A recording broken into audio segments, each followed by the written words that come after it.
Hello everybody, welcome back to Pacific Northwest Traditions. I am Melanie, and today we're going to do something pretty awesome that I'm pretty excited about.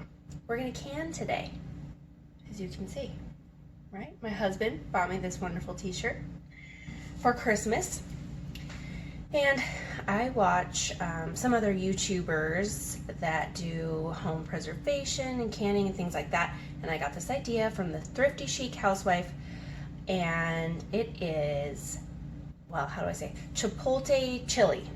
So it's a little bit non-traditional in the sense that we're not going to use ground meat. We are going to use, you can use chuck roast or whatever you have, essentially. You can even use ground meat if you want.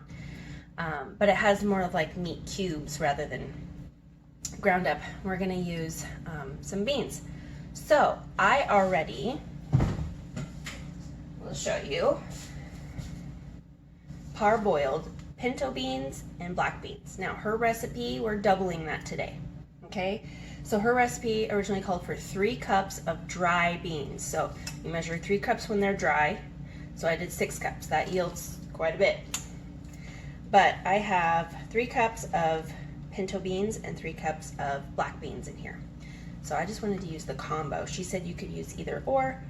I really wanted to use both. So I have already quick soaked these, which if you don't know what a quick soak versus a long soak is when you soak them overnight, and then the next day you drain that liquid off, put new liquid in the pot, bring it up to a boil, and they are par cooked. Quick soaking is when you put them in a pot with water from a dry state, bring it up to a boil for 2 minutes, then take it off the heat, put the lid on, and let it sit there for an hour. And you drain that liquid off and then bring it back up in new water to another boil, and those are par cooked. That's the stage that we're at right now. I did all that this morning, so these are par cooked. So we have those. And I'm pretty excited about this chili, you guys, because easy weeknight meals are key for me. I like to can stuff that I can use throughout the week, even if it's just something that allows me a shortcut in my regular meal stuff. I'm a stay-at-home mom, and I feed children and my husband and myself 3 meals a day, 7 days a week. It's hard to do. And coming up with new things all the time and making sure you set aside time. So I like to do stuff like this because honestly, when we do this, I'm going to be able to just like dump these jars into a pot, make a thing of cornbread, and dinner is done. So that's why I'm doubling it also, because I really want a lot of this on my pantry shelf. So let's come down here and I will show you what we got going on. So we're going to start right behind you. You can see the rim of the pot. I have a big stock pot, and I just turned up the heat on that. In fact, while I'm standing here, I'm just going to drizzle, let's see. She says a 1/4 cup of olive oil, so we're going to do about a 1/2 cup of olive oil because we're doubling everything in this recipe. So about a 1/2 cup. Just enough to where you can fry this meat up and the onions up. So over here, I will show you. Let's get you guys a good position. Right here, I have a venison roast. Now, I don't know if this was from the shoulder or the butt, the rump of the elk, but it's dry when you make it like a roast. Beef roast is so much better. So I'm going to use it in this canning because I think it's actually going to be perfect in this recipe. It doesn't have a lot of fat on it. It's a very, very lean roast. So this one here is about 4 pounds. I have another one over there that's about 4 pounds. And the original recipe calls for 4 pounds of diced stew meat, about a 1/2 cube or 1/2 inch cube. So we're going to do that, but we're going to double it. So let's get started. So on the back side, it has sort of a natural seam right here. I am just gonna cut through that natural seam. There's really no rhyme or reason to this. I'm just gonna make sure and cut some of this sinew off. When we butcher our own animals, and we are not professional butchers by any means. So if we see a good hunk of meat and we're just like, oh yeah, that'd be good for a roast, we do that. And I do can a lot of it too. So this is, I already know that this type of meat cans really, really well. So I'm going to dice this up. I'm just gonna cut like strips, I think, about 1/2 inch wide. And then I'll come through like, go this way, and we'll cut it into chunks. Like that. Okay. So we just have like little bite-sized bits. You can do them bigger if you like that. I kind of want a little bit of a smaller bite. I like everything in my chili to be more of a uniform size. So I'm just gonna throw it in this bowl. And we're just gonna keep going on this. I am gonna keep chunking this up into little bite-sized bits. And then after that, we will throw it in the pan. We're gonna get it browning. I don't know if you can hear the oil popping over here, but it's starting to heat up and get nice and good. So we're gonna throw it in there and just get a little brown. We're honestly not worried about cooking the meat or the beans all the way through in this initial spot. That's gonna finish cooking during the canning process. It's spitting oil at me now. I'm gonna turn it down and make sure it's not getting too hot. All right, guys, I will try and put this on a fast forward for you so y'all don't have to stand here and sit there and watch me cut up all this meat.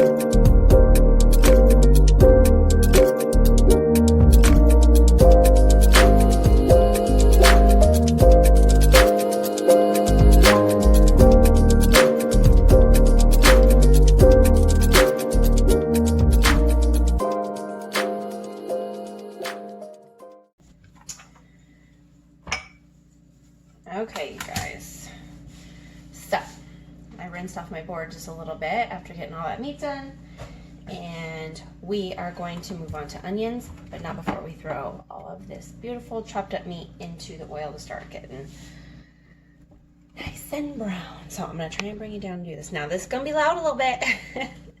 I'm gonna crank the heat back up to like a medium high, okay? So we want this to get really nice and brown.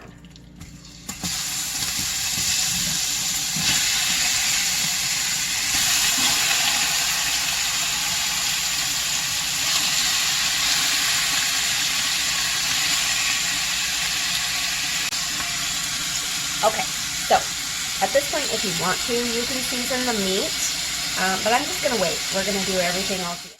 We're gonna start in on the onion. So the recipe calls for 2 cups of chopped onion. So we are gonna need 4 cups of chopped onion, which I have 2. Well, this one's large, this one's like medium, and I think that's really all I'm gonna need for this. So 2 or 3 onions should do ya. So here we go with that.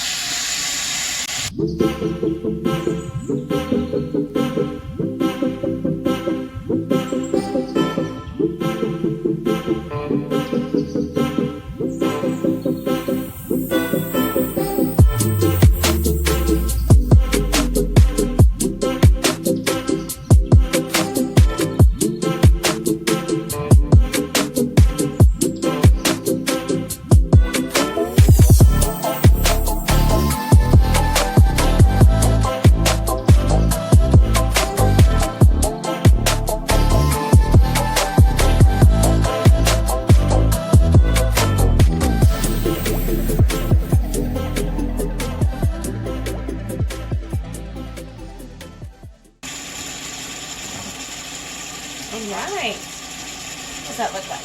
Just shy of 4 cups. I think it's about 3.5 cups.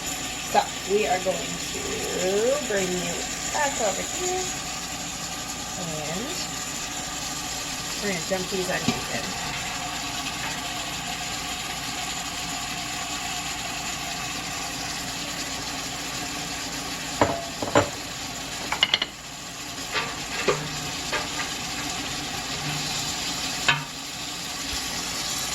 Okay, we're going to wait till this all gets cooked together and the onions start to get translucent and the meat has browned up nicely, and I will bring you guys back. Okay, everything in that pot behind me is looking awesome. Let's take a peek.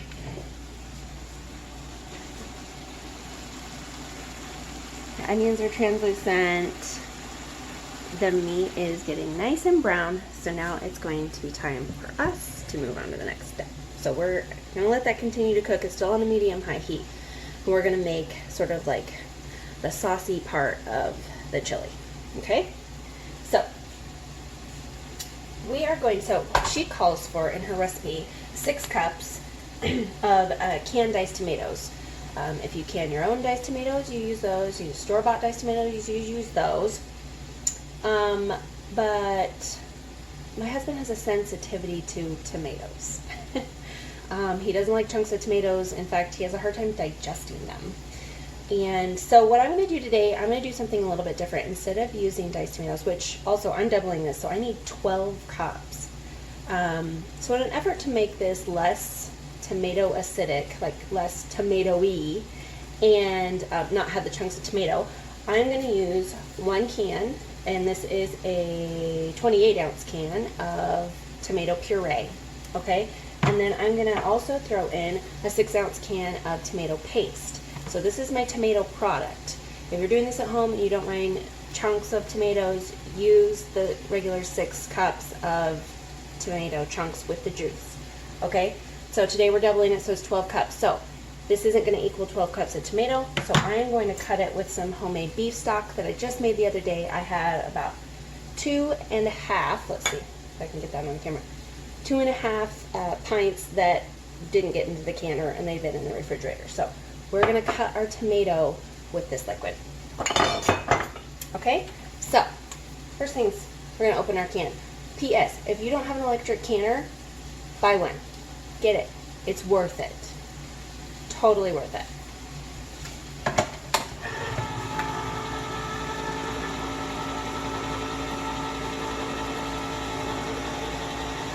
Yeah. Okay, into the measuring cup. And also, I washed my measuring cup and my cutting board and my knife after doing the onions and the meat. I didn't wash it in between the onions and meat because they were going in there with them anyway, and I wasn't worried about cross-contamination. So, let's scrape that all out.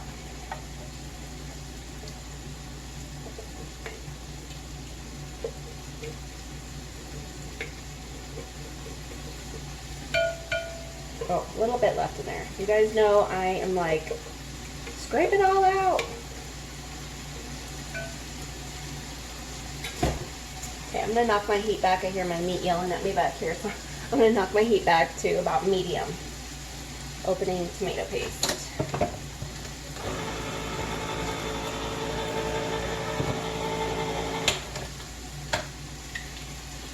Another cute little thing, if you don't have one of these to like scoop your tomato paste out, you can flip this upside down, and because the tomato paste is thick, it doesn't come out, and you can open the bottom side and just punch that all the way through and it'll come out like a tube of tomato paste. It's pretty awesome.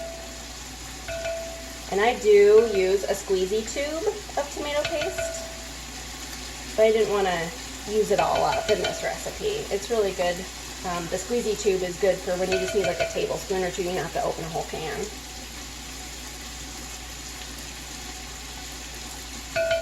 Okay. All of my tomato product is in here, and it brought me up to about 4 cups. So we need 12 cups of tomato liquid, I will say, total. So I'm going to start adding beef broth. This might make my end result, hang on, I'm going to stir this, it's yelling at me.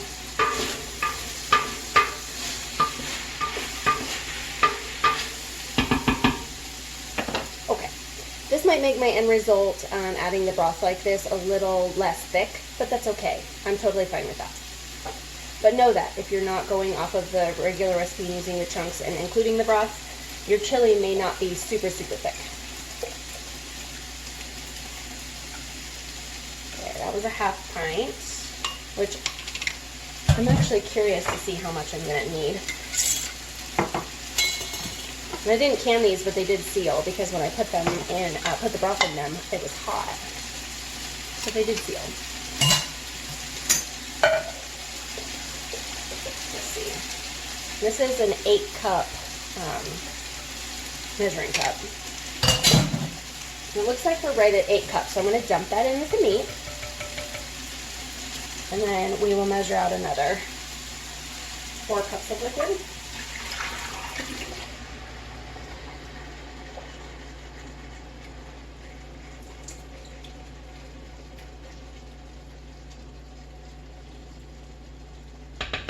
Okay, that calmed that right down, didn't it? So we're going to add, this is, a pint is 2 cups of liquid, in case anybody didn't know, so I'll probably have to add like a little bit of water. Or I could just forgive myself on the liquid and not worry about it. Yep, 2 cups. I think what we'll do is we'll just forgive ourselves on the liquid bit of it, and we will just see in the end if we need to add more liquid or not. Okay, so that part of it is done. I get my dishes thrown into the sink. Okay, you guys, I'm gonna give that a little bit of a stir. And then we're gonna work on some of the other stuff. So in this cutie little thing I have right here is some lime juice. Limes were on sale at my store. And so I actually got, I don't know, it's probably 1/3 of a cup. So it calls for 1/4 cup of fresh lime juice. We're doubling, so we need a 1/2 cup of fresh lime juice. Now I don't think I'm gonna make 1/2 cup. So I do have really good bottled citrus juice.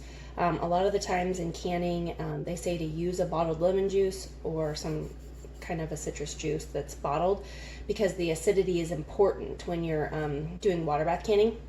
We're pressure canning today. This has all to do with flavor and nothing to do with preservation. So I'm gonna use a combo, and that's totally okay. All right, so let's move you guys over here. Give you a better angle of what we're doing. So I am going to measure this. Let's see. Let's actually just measure it right here, that we don't get messed up.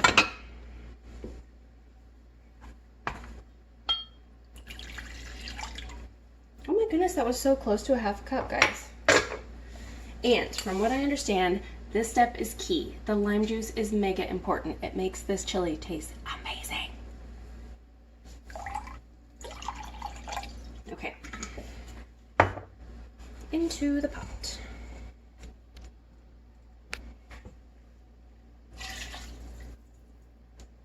Okay, so now here is the kicker of the recipe. Chipotles. Now, if you guys are not into spicy stuff, take it easy on this. It calls for 1/3 of a cup, which means I would need 2/3 of a cup of chipotles and adobo. Normally, I just dump this whole can in my little food processor or blender and I make it into a puree, which is normally what I would do. However, and I love spicy, don't get me wrong, I would love to dump this whole can in here, if not like a can and a half. But my kids don't jive on spicy as much as I do. So I am going to add this for flavor, but I'm gonna really take it easy on the chipotle. So sorry about that, had a mild interruption. So anyways, these peppers are pretty spicy, so I'm gonna take it easy. I am going to, they're in adobo sauce, so I'm gonna use all of the adobo sauce, and then I'm just gonna pull out 1 pepper. So we'll crack this open and show you what they look like if you've never experienced chipotles before.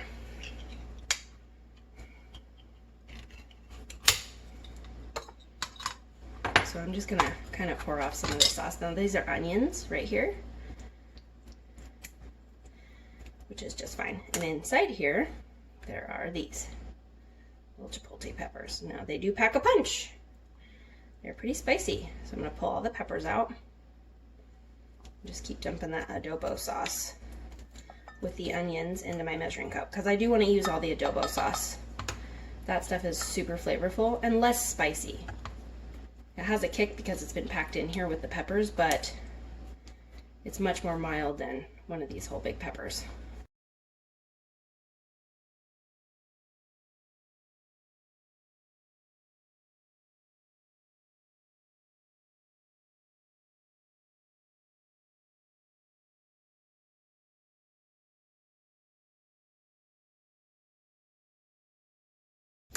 I did drop another one in there. We'll take that out. Okay, I'm gonna dump all of this adobo sauce over into my pot. All right, and then we're gonna just I'm gonna take one of these big giant ones. Which one's like the biggest chipotle in here? I don't know, this one's just weirding me out. I'm getting rid of that one. Like you can see, they're in varying size. So I can always add more later. So right now, I think I'm just gonna do like this big bad boy right here. And I am just gonna chop them up really finely. And you can see the seeds inside. So it gives it a nice little heat.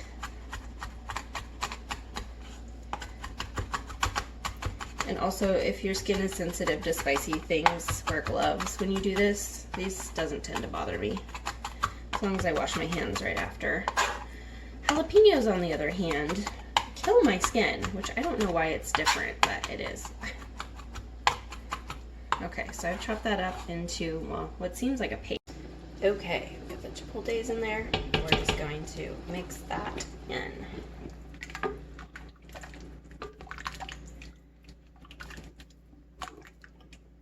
Okay, and now just for the seasoning part of this, we are going to do 1 tablespoon, pardon my arm, of pink Himalayan salt. Use whatever salt that you have. 1 tablespoon. Then we're going to use 2 teaspoons of ground black pepper, pardon my arm again. 1, 2. Okay. Then we are going to do 2 teaspoons of garlic powder. Now this part is optional. The person that I got this recipe from, oh, I'm sorry, I needed to double those things. Ha ha ha ha. We need 2 more teaspoons of black pepper. We're doubling this recipe. I was going straight off of it. And 1 more tablespoon of salt. Okay. There we go. So we actually need 4 teaspoons of garlic powder. And these are optional. This isn't a part of the original recipe, but it sounded good to me, so that's what we're going to do. 2, 3, 4. And then it calls for Mexican oregano. I do not have Mexican oregano, so we're just going to use regular oregano leaves. Dried. You want to use dried spices in your canning. Sometimes fresh herbs can get kind of funky during the canning process, just lose their flavor and get mushy. So 4 teaspoons of oregano.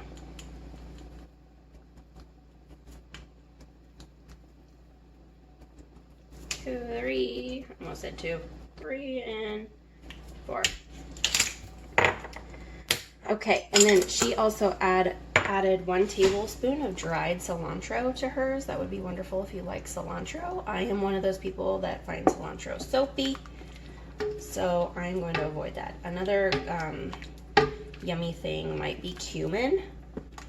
I'm pretty sensitive to cumin. Cumin goes a long way in my book, so I'm gonna leave it out. We're just gonna try it today and taste it, see how it is. And also, this is my first time canning this, in case you were wondering. So you're learning this with me today. All right, so very last thing is the beans. So here we go. Lots and lots of beans. Let's see if we can get the cascade of beans. We're gonna add this in. Now these are par cooked. Again, par cooked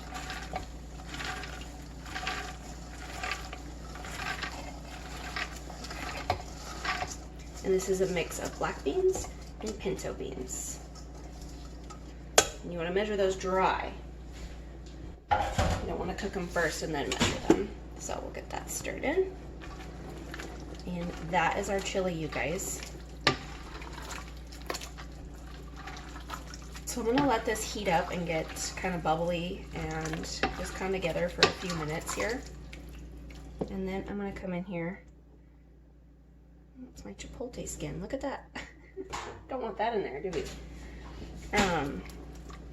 Just so that I know that any bacteria for me to taste it is cooked off. Just gonna make sure that meat is pretty well cooked, which I'm thinking it already is, but we'll just let all this come together for just a few minutes, and then I'm gonna taste it and make sure that it doesn't need any other seasonings. And then we will can this up. Yeah! Okay, so we have gotten this to come up to a simmer, okay? And I actually did go ahead and add 2 extra cups of liquid. I added 2 extra cups of water because I didn't have any more opened beef broth. I want it a little bit runnier than I would want to eat it because the beans are still only par cooked, and they'll soak up that liquid during the canning process. So I just wanted to show you before we start doing this. The rest of my chipotles, I'm not going to get rid of them. If you're like, what are you going to do with all of those? I just put them in a little container like this, and then I get olive oil. Just put a little olive oil all over them so that they don't dry out like that weird shriveled one. And put a lid on them, stick them in the fridge, and they're good to go. Right? Amazing.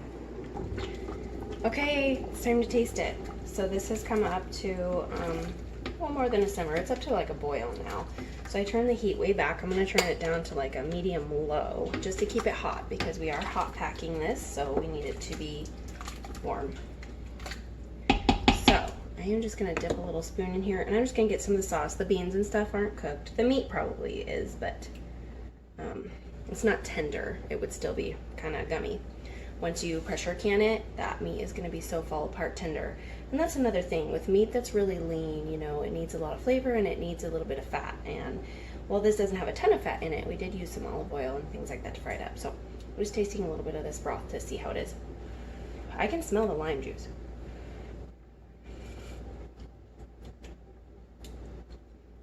Oh, I got the chipotle right there in the back of my throat. Oh, it's not too spicy. It caught me. It's so good, you guys.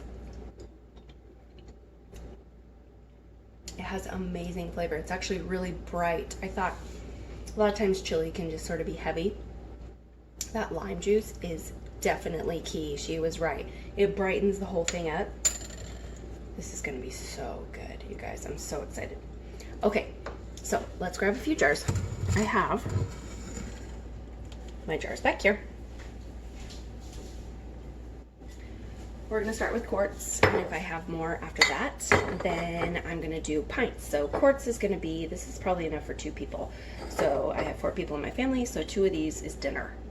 And then pints, if I have time, that would be like a single serving. So lunch, or if everybody's kind of wanting a different dinner that night, maybe it's leftover night and there's not quite enough for everybody, you know, oh, I'll have a chili. You can just pull out a pint and it's a single serving. So I have a canner that will hold 7 quart jars. So I have 7 quart jars here. I'm doing my best to get you guys a decent angle at me doing this, but I have a tiny kitchen.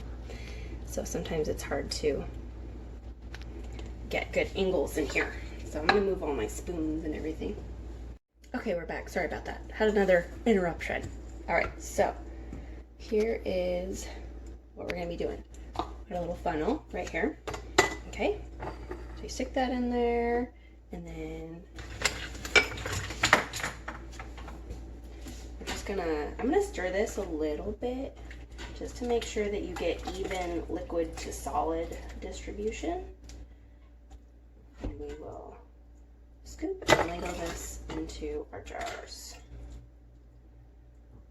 Oh my goodness, I'm excited about this, you guys.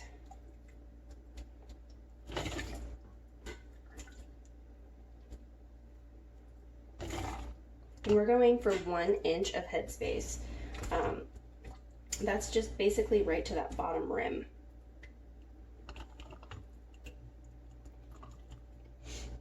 Okay, and I'm gonna move that to my next one and keep going. Look at this. Look at this. How beautiful. That's gonna be delicious.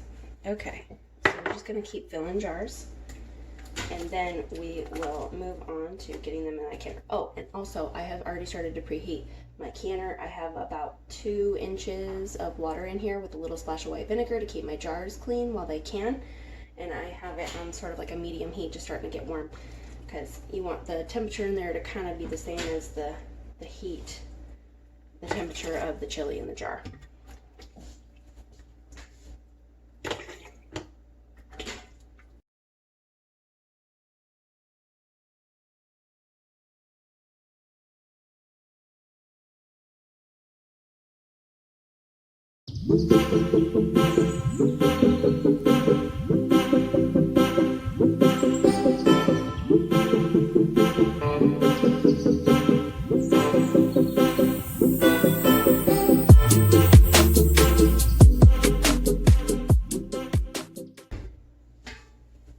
You guys, that's crazy. I got exactly a canner load out of this. This is 7 quart jars, exactly full.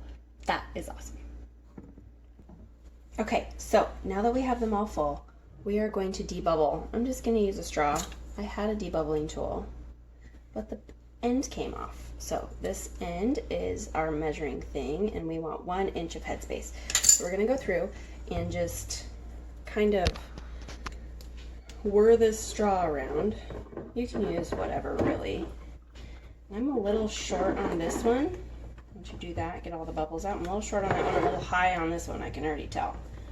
This one's got a little too much in it. So we can take, just use a little spoon. Make sure all the bubbles are out of there. Just use a little spoon and take some from here and put it into there. Looks good. Yeah, doesn't it look good? Mm-hmm. Okay, so I'm going to continue doing that.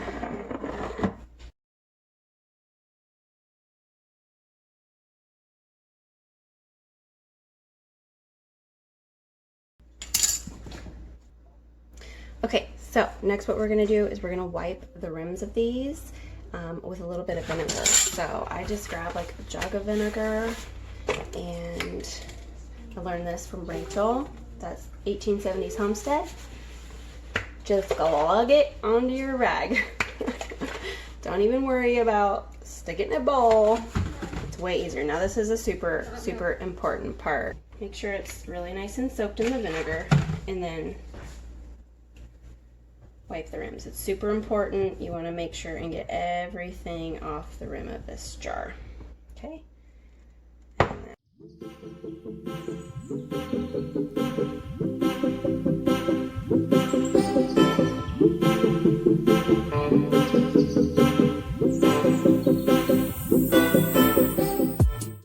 Okay, so from there, we wipe the rims and we have some lids.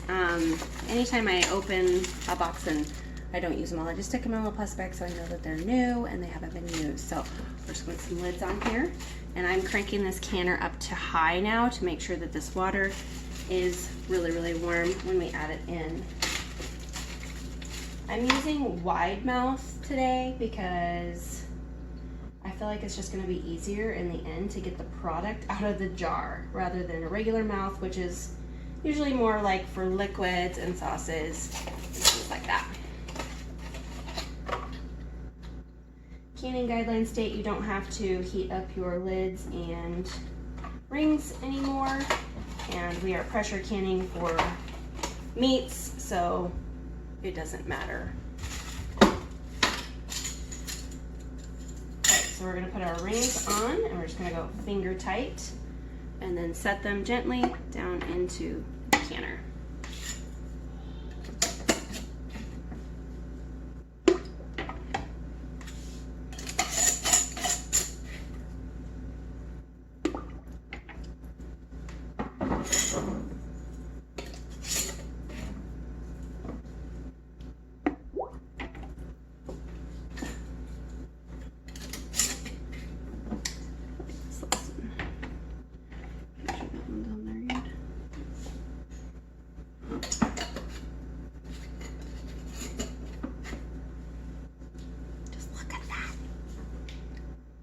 good. I'm excited to see what it's gonna look like when it comes out.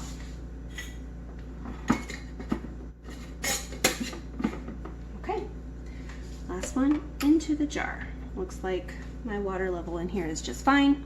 It's gonna come up a little bit. Like I said, I only had 2 inches of water in there and it's already about halfway, 3/4 up. And if it's too much, if it's like way too high, you can I just take this middle jar out and scoop some water out of the middle to adjust the water level. So now that we have that, we're gonna stick our lid on, and mine, everything is different. Read the instructions for your pressure canner. It's super important to know what you're doing, and every model is different. Mine has a little, I don't know if you can see it, has a little notch right here, and I matched that up with this arrow on this side so that I know I'm always putting it on here correctly. So it seats down like that, and then I just twist it on like that, okay? So now I'm cranking this up to high heat, and I'm gonna wait until I can see steam start to come out of this little valve, and I'm going to let it steam. I'm gonna adjust the heat back and everything like that. I'm gonna let it steam for 10 whole minutes. What that does is gets all of the air out of the pressure canner, and it really helps from siphoning. Sometimes liquid can siphon out of your jars. If you allow for proper venting time, you can avoid a lot of issues with siphoning. Okay, so I'm gonna go ahead and let that happen, and once we're steaming for 10 minutes, I will bring you guys back and we will put the weighted gauge on here. We've got steam, 10 minutes. Alrighty, it has been steam venting for 10 minutes, and now we're gonna put our weighted gauge on here. So for those of you that don't know, I have this, it's sort of a rocking gauge, so it'll need to rock on there. So this by itself is 5 pounds of pressure. You put one of these metal rings on and it's 10 pounds of pressure. And because of my altitude, I need to can at 15 pounds of pressure, which is both of those rings. So we are going to drop this onto here. And this little plug is going to pop up probably pretty quickly. Also, another thing, you can crank your heat back up because you want this to come up to pressure. So this little guy is steaming and should pop up. There it is. Starting to move. So once that pops all the way up, that means that the canner is under pressure, which it just did. It popped all the way up. The canner is now under pressure, and once this starts rocking back and forth and starting to sort of hiss a little bit, I'm going to adjust my heat. I'm going to start my timer. I have quarts in here, so we need to do this for 90 minutes. If you're doing pints, it's 75 minutes.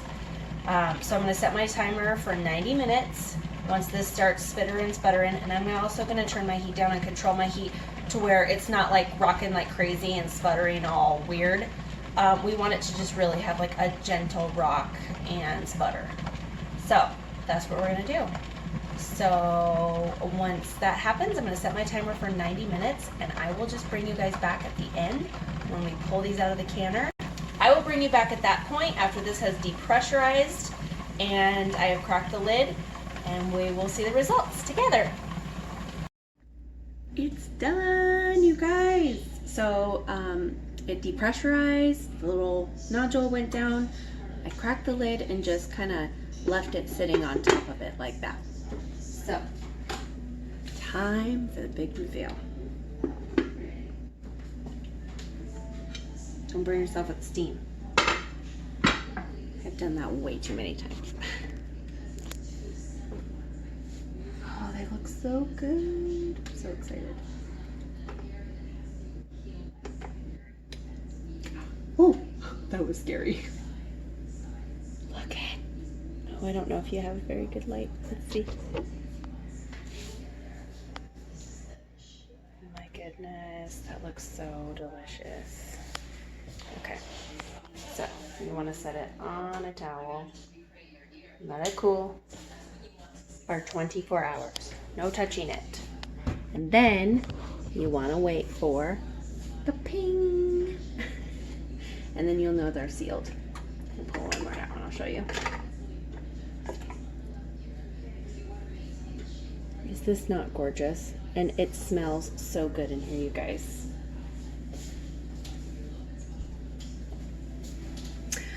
Okay, that's it. I'm gonna pull the rest of these out. I hope you enjoyed this video, you guys. I hope you learned something. Please hit the subscribe button, like this video, turn the bell on so that you're alerted of all new videos, and I will catch you on the next one.